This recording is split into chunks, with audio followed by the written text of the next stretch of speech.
sick. For those of you watching home, Dan Hernandez joins us once again. He was down there with Crockett and Tubbs doing the whole Miami Vice routine. He was down in Florida last week. Hey, Dan, how you doing? Good, John. How you doing? I'm doing good, brother. Dan is over at Milestone Wealth Management. And tell me, I think Florida is like a shining example of the whole reopen movement, because I was down there a few weeks ago, Dan. Places are open, hustle and bustle. People are at work, kids are in school, and it feels like America.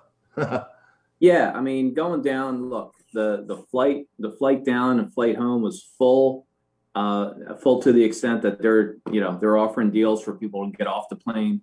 Hotel was packed. Talking to other Uber drivers down in South Beach, every place was crowded. Restaurants were crowded.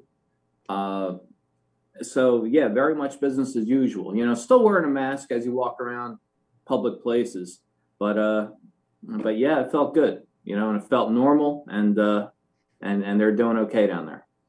Yeah, one of our Women Wednesday contributors, Dawn Del Russo, was down there last week too. She texted me. She said Florida's pretty much proving everyone wrong on this, because it's operating and business is bustling and there's meetings going on. So, commerce continues in normal states, not here in New York and New Jersey as good. But big tech was getting smacked around last week, earlier in the week. A couple of days there, the Dow was up and the NASDAQ was down, which was like a departure.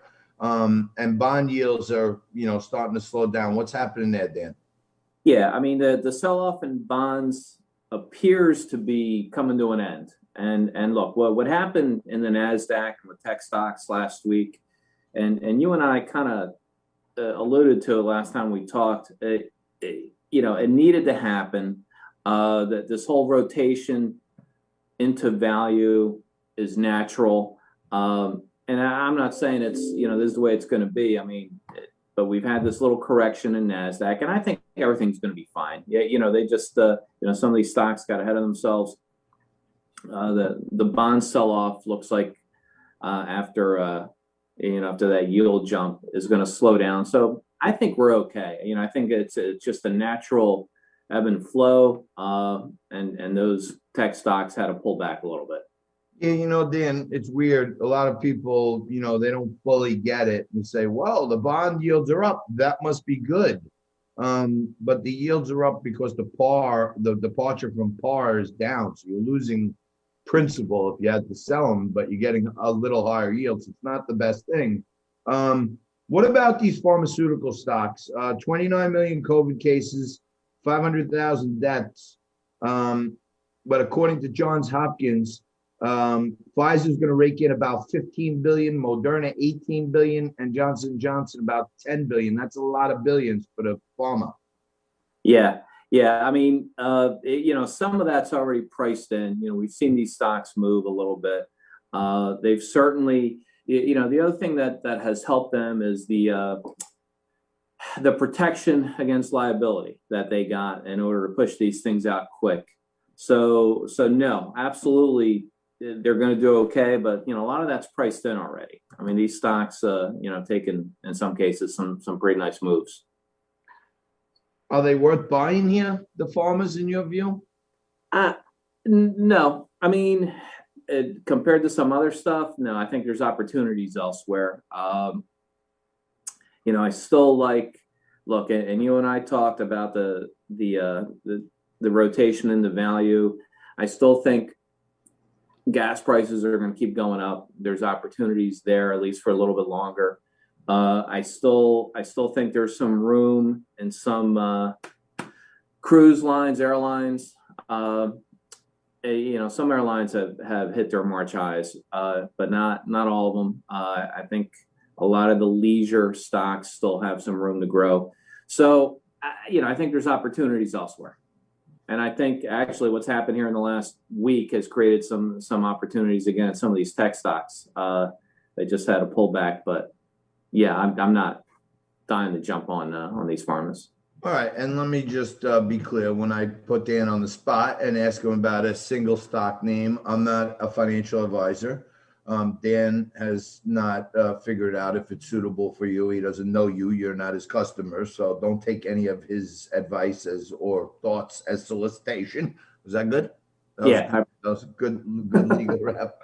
Let me ask you this: when I see Florida, I was down there a couple of weeks ago for 5 days, and I was like, screw it, it's snowing, it's raining. I'm staying. I stayed for 10 days. nice. Do you think states like Florida and Texas, now Mississippi's open, Arizona's up, could there maybe be some opportunity in like the beaten down like hospitality stocks, the Hiltons and stuff like that? Yeah, no, I do, and that's what I was saying before. Kind of comparing some of those stocks with some of the pharma stocks we were talking about. I do think there's opportunities there in hotels. Like I said, even some airlines still. The cruise lines, I don't think are gonna peak for hopefully until the later in the year. That's probably going to be the slowest of those areas to come back. But look, I know people that have 3 cruises booked for 2021, or 2022, I should say, that stuff they've had to cancel. People are dying to get out and travel. The people that love cruises are still going to love cruises. That hasn't changed. So they're going to be back. And like you said, so some of these other leisure stocks, hotels, and I think some airlines still have some room to go. Yeah, I mean, to me, I could see travel, I could see hotels, but these cruise ships, it's like a floating petri dish. You know what I'm saying? Like if you get 1 or 2 people on there, you could affect a whole boatload of people.